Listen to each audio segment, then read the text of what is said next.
Josiah LaDuke, who are your friends? Who are your friends, Josiah LaDuke?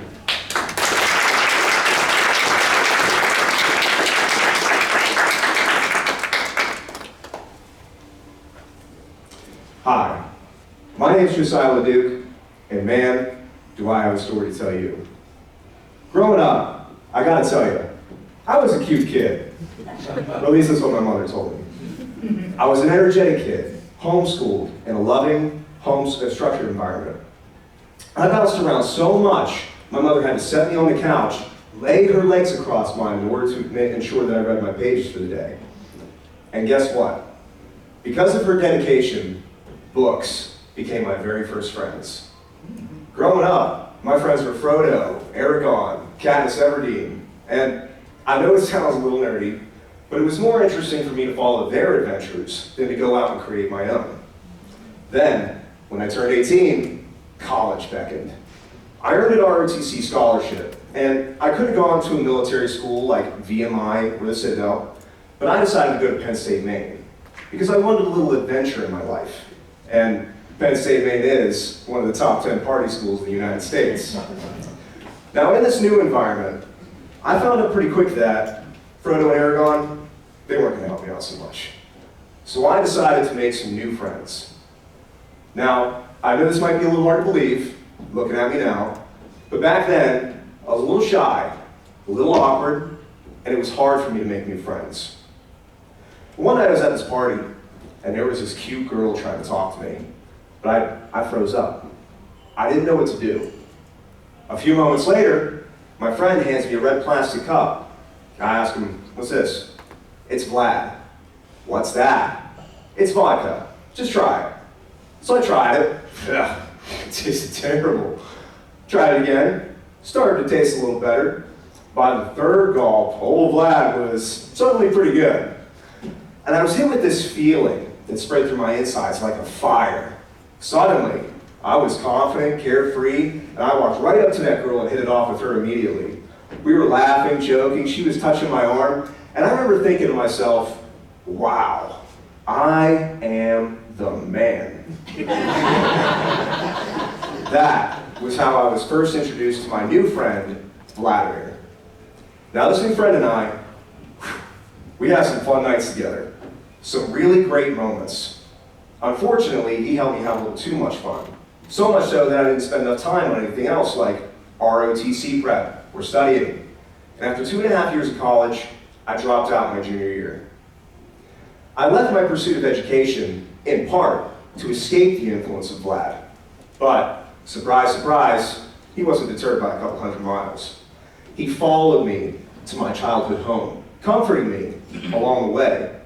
He was with me, but in secret, because I couldn't indulge in his company out in the open like I was used to in college. I was living in my parents' house at the time, avoiding their company and gaze, waiting only for the moment that I could sneak away to spend time with my new friend. I spent many nights enjoying his company under the gaze of my old friends who sat unused on their bookshelves, silently, unopened, unread. I moved to an apartment in my hometown, and of course, old Vlad came with me. And it was at this stage of my life that I turned 21 and was first introduced to the bar scene, where I made some more friends, some more refined friends. Captain Morgan and the rum and cokes, and Yingling and the tall, dark glasses of beer. After hot days working in the sun, I'd come home to my apartment, open my fridge door, and always find them there, waiting for me. And one day I woke up on my couch, rocking back and forth with a hangover. I struggled to a sitting position. There's something important about today. What is it? I can't remember. I pick up my phone and see with dread that there are several missed phone calls from my family. And that's what I remember. Today, my brother is singing at a local college, and my entire family is there to support him. With hazy reluctance, I pick up the phone, call my family members, and give them my obligatory excuses.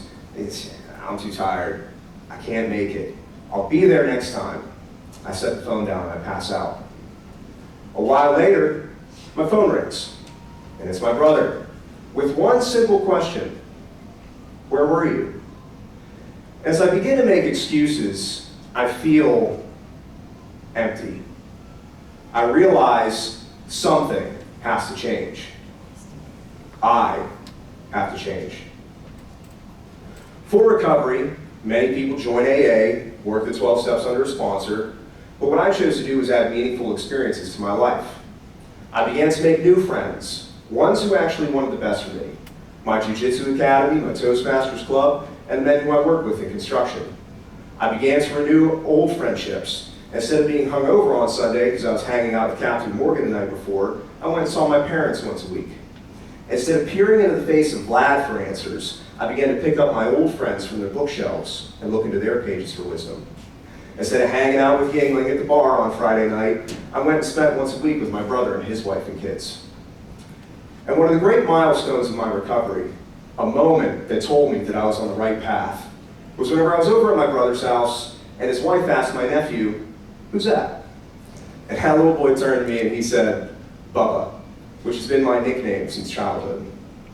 That one word told me that I had made the right decision, that putting aside Captain Morgan, Vladimir, and Yingling was the best choice that I could have made for my life. That one word told me that I wasn't empty anymore, and now my life had begun anew. My name is Josiah LaDuke, and this is my story of redemption through true friendship.